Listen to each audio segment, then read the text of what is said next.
Hey everyone, so in this video, I'm going to show you how to get rid of recurring buys on Coinbase. So this is going to be particularly useful for individuals who have maybe set up recurring buys on Coinbase, but then no longer want to actually have those recurring buys.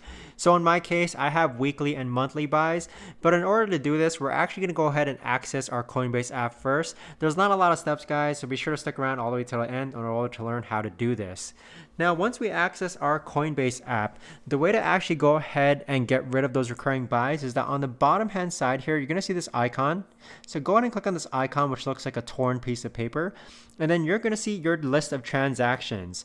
So here we see recurring buys, and then we have limit orders. We're going to go ahead and click on recurring buys. And then once you're on this page here, you're going to see a list of your recurring buys. So we have Ethereum going on and we have Bitcoin going on. We're going to go ahead and click on our Ethereum and then go ahead and click on cancel recurring purchase. So that right there, you just have to change the asset that you have a recurring buy for. If you want to cancel your Bitcoin recurring purchase, just click on cancel recurring purchase. So that is how to get rid of recurring buys on Coinbase. If you guys know of a better, easier way to actually do this, let me know in the comments down below. I would love to know. Thanks so much for watching, everyone, and I'll see you guys all in the next video.